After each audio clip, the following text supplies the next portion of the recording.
Hey, what's happening, dudes? It's Trent, and jumping right into it. We've got Crash Bandicoot. This was a warm-up sketch. I did this in about an hour, but I wanted to share it with you guys because today marks the release of, I believe, this is the day. This is when it's happening. This is the Crash Bandicoot N-sane trilogy HD collection comes out today, and I'm stoked. I'm into it. Wanted to do a quick little jam. This is also a good practice, if you want to get better at drawing. Great practice to just draw existing characters, man. Draw little doodles. Set yourself a goal. Say, I'm going to cut it at 1 hour. That's what I did with this one. I wish I could just go nuts with it, but with only an hour, it pretty much, when drawing a new character for the first time, you just want to get that likeness down. And really the biggest thing with this one was getting that sketch. At this point, you can see I just got the sketch together and I wanted to make sure that the eyes were lining up. It was pretty close to the likeness. I wanted to give him a real cheesy kind of an expression. I mean, Crash Bandicoot's a weirdo. He's whacked. He's out there. He's nutso. And so I probably could have his tongue hanging out even more or something like that, but I wanted to give him like that Ace Ventura kind of like cheeky expression. I don't know. And also give it a little bit of my own flavor. I liked the more spiky kind of a hair version. You can see I got my reference stuff open over on the left there, and I'm just making sure that I'm capturing what he looks like. I don't want to do anything that's like too weird that you wouldn't even recognize him. But I think that pretty much right away, like he's starting to look like him. We're getting there. Not perfect yet, but close enough. Close enough to jump into color. So the way I did it is I took my line art layer and I just set that to multiply, and then I created a layer underneath that.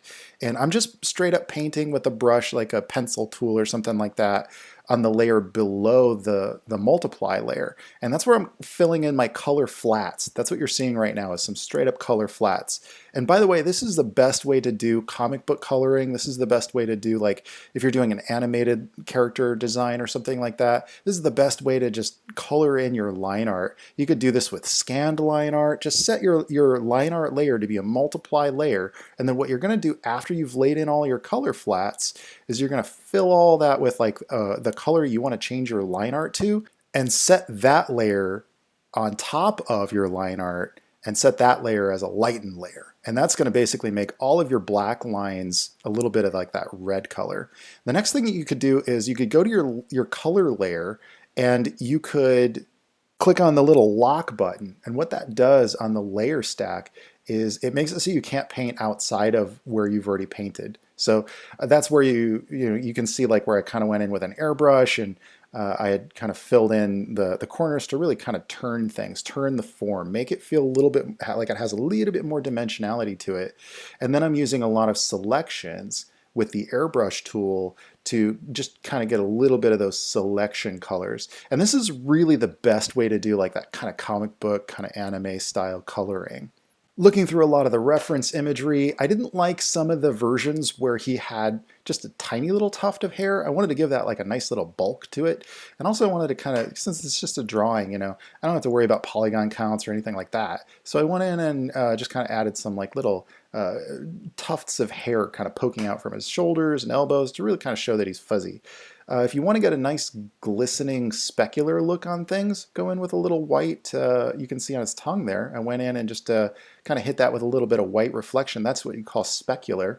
It's the same thing that you see on his eyeball and also on his teeth. And what it does is it just makes it look shiny. So if something's furry, it's not going to have really sharp speculars. It's going to be a little bit more diffused. The next thing that I did, I noticed that his eyes were too far apart, and I wanted to bring that nose up just a little bit and twist his face a little bit more. Also, a couple of wrinkles in his mouth, and I kind of ended up just redrawing that second eye, but I feel like it was a good choice. It brings him back into feeling a little bit more like Crash, and I didn't do much with redesigning him for this other than that I put like kind of holes in his fingerless gloves at the knuckles. I didn't really change much at all because he's too pure. He's too pure. It's like redesigning Mickey Mouse. He is what he is, and anything else is not Mickey Mouse. Anything else would not be Crash motherfucking Bandicoot. You know what I'm saying? The last step, you want to hit that with some glow, baby. Glow it up, baby. Yeah, the glow brush is kind of a standard. Comes with Sketchbook Pro. Automatic enhancement. It just brightens everything up, gives it a nice contrast. I like to do it on another layer, so I copy everything and then paste it and then do my glow effect on top of that. Then I went in and added a little bit of a background. Kind of did this backwards, but I was running out of room. I had like 5 more minutes left on it, and I wanted to jam in like a quick little background just to give it a little bit of something that would make it pop. Blue goes really well with this particular, the rest of the colors that I had chosen. So especially since I gave it a little bit of blue glow, and bing bang da boom, there you have it. That's your Crash Bandicoots. If you like my channel and you'd like to see me draw more stuff, I draw a lot of Twilight Monk type of stuff. It's a whole world that I'm building. I just put out a cool art book for it. You can check that out. If you're interested in my artwork and you want to see me draw some other characters, you can leave some comments in the section below with some suggestions. I'm down for that.